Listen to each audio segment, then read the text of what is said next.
Amazing. There's even J. Fred Muggs and Dave Garroway. They were pretty big in the early days of broadcasting. That was a broadcaster with a pet monkey. So Chimp. Yeah. I think we put our guest to sleep now. Sorry, Jamie Zell is our guest. His books, you have to get them. They're on his website. You can go to the website, thoughtandbelief.com. A special price for AM 1050 WLIP listeners. He didn't have to do that, but he did. That's awesome. Check it out. Thank you, Jamie, for doing that. Paranormal Encounters is the e-book. I have started but not finished it, but I'm going to finish it when I go home. It's a very, very fascinating book. Unlock your potential and fulfill your destiny. What's your name of your other book, please? Thought and Belief. There's your book right there. Correct? Thought and Belief. Right. Paranormal Encounters. I have one on the language of cats.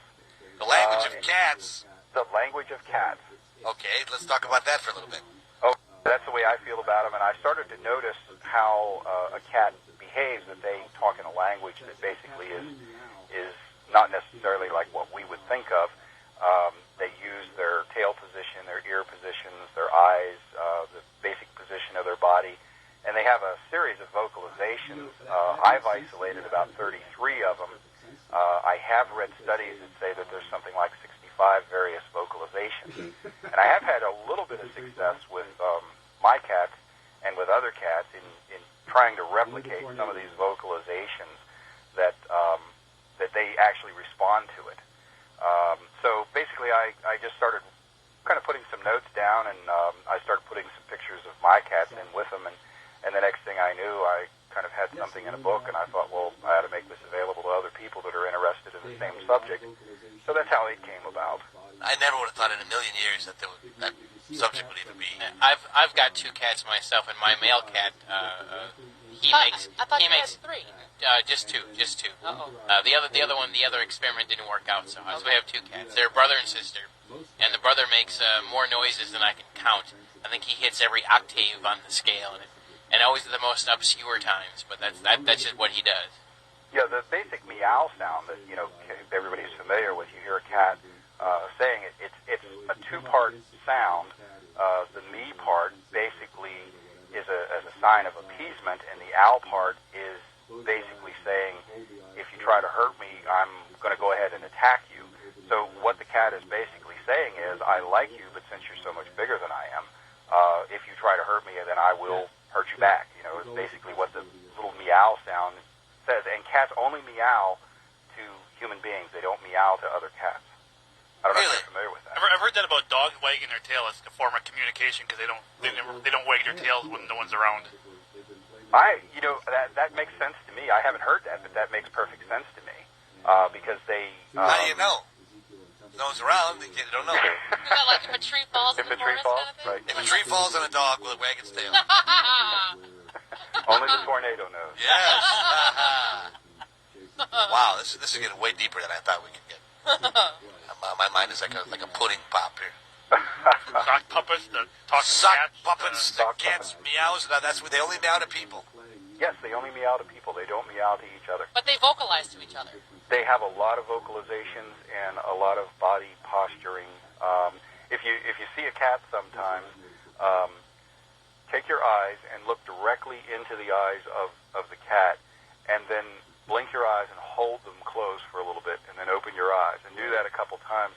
Most cats will stop being kind of defensive with you, or at least they won't become aggressive with you, because that's a sign of appeasement. And the longer the blink, it's more like saying that I like you more, the longer that you hold the blink closed. So if you come up against a cat and a cat is being very defensive, or it's afraid or whatever, just look in its eyes, get as close as you can, and close your eyes and hold the eyes closed for just a couple seconds, and then open your eyes and stare into the eyes of the cat. A lot of times it will help them calm down. Close your eyes just long enough for them to claw your Adam's apple. That is always a possibility as well, yeah. Now, what about the cat in the... I used to have two cats, and they would, it almost seemed like they would punch things. Like, take their paw and almost, literally box and punch. Oh, well, I have two of them they've been playmates ever since they were small. They're, the three cats that I have are from the same litter. And two of these, Ezekiel and Templeton, they were playmates from the time they were born. So they still get into these little play matches where it gets a little loud at times, but they box back and forth and chase each other, and it's basically a sense of play. And you can when a cat flattens their ears out to each side, that's a sign of aggression. But when they're playing, usually the ears will be kind of folded back a little bit. So, there's a difference in their body posturing when they're playing as opposed to when they're, like, actually attacking another cat. That's what I've noticed with mine. So you're a C.S. Lewis fan. I stopped just short of naming my one cat Aslan, because he looks just like him. That's the lion from The Lion, the Witch. Right. But I actually named it after a Tolkien character. I named him Smeagol. Smeagol, oh yeah. It's perfect for him. He's just long, wiry, and weird. Sounds like legumes backwards. Now, why are cats so complex and dogs just seem to sit around and act stupid? Well, I think the thing that perplexes people about cats is that cats understand the idea of silence. People don't really comprehend that terribly well. It's not just the movements that a cat makes. It's also the movements that they don't make. It's also the pauses in between things. And I think if you're looking for a spiritual lesson, as far as cats are concerned, there are times that the silence basically communicates a whole lot more than maybe what the words do. And sometimes it's best to just kind of pause and just kind of perceive what's going on around you. And of course, cats do this with a lot of determination. It's just like I said, they will make a move, but then they will freeze. When I walk with the cats, we walk every day, and I take the three of them, and we do a series of things. There's times when we move pretty quickly. There's times when all of us just sit and we don't do anything. We just kind of look around and see what's going on. And I try to mimic the behaviors of the cats, which kind of helps them to kind of have a tribal sense. And I've gotten to the place where we walk almost a half a mile every day, and the cats pretty well stay right with me. And I have a series of claps and hand signals that when it's time for us to go home, I clap my hands 7 times. When I'm in one spot and I'm moving to another, I clap my hands 3 times, and the cats realize that I'm going to be in a different spot than where I was when they had kind of walked off away from me. So, they are intelligent little creatures. You almost have them trained then, huh? What's that? I thought it was like impossible to train a cat, but it sounds like you do have them trained then. I started them 9 weeks old. I made little harnesses out of clothesline because they were so tiny, and used string as basically leashes, and I started walking them. Got a YouTube video of the cats walking on leashes. Last time I checked, it had over 11,000 views on it. Just these Wow. 3 cats walking, and now we're up to the stage where they're 5.5 years old, and they basically don't need the leashes. The main thing with a cat is that we have the same routine all the time, and that's very important for a cat. We walk out the front door, we take a certain route, we always take that route, and then when we end up where the cats get like a little snack or something at the end of the walk. And as long as we stick to that routine, everything's fine, and because that's basically what a cat does when it patrols its territory in the wild. It just sort of has like a little routine, a little trail that it follows. So you just kind of have to take their natural inclinations and just kind of build on it. Yeah, we put my 2 cats on leashes for walks, too. The neighbors look like we're crazy, but you can do it. It's not that impossible to do.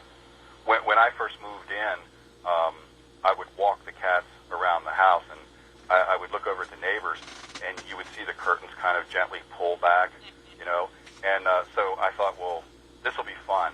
So I took some napkins, and I put napkins on the cats, like capes, and then we walked around the house with the capes on, and it was funny because you would see the curtains kind of gently pull back just a little bit, and then all of a sudden they would go back really wide, as the people were like looking like, what in the heck is that guy doing? You want to move out of this neighborhood. It's crazy. It is crazy. Jamie, we got to let you go right now. We got other stuff to get to, but you were a great guest, and we do appreciate having you. Thanks for finally being patient and hooking up with us. Thanks so much. Jamie's website is thoughtandbelief.com. If you want to go get any of his books, consultation services, coaching, please tell him you heard about it on the Mothership Connection. He's got a special discount for the Paranormal Encounters book, special price for listeners to the Mothership Connection. Anything else you want to plug before we let you go? Hey, if you hear a roaring noise, better head for the basement. You hear any of that? We will definitely do that, and hopefully if we both live through this bad weather, we'll have you on again. All righty. Thank you, Jamie. Thanks very much. Have a good good night. evening. You too. Thanks, Thank you, Jamie. buddy. That's Jami from Maryland, and I'm glad he's a good guy. Yes. He was just very patient, very polite, as I wanted to make sure he got on the show. Works for me. We're all good. We'll take our quick break right now. Gary Panch coming back with this week's inductee, non-weather related. Who could it possibly be? The Mothership Connection flies on for you. AM 1050 is WLIP. When it's raining hard outside, can your roof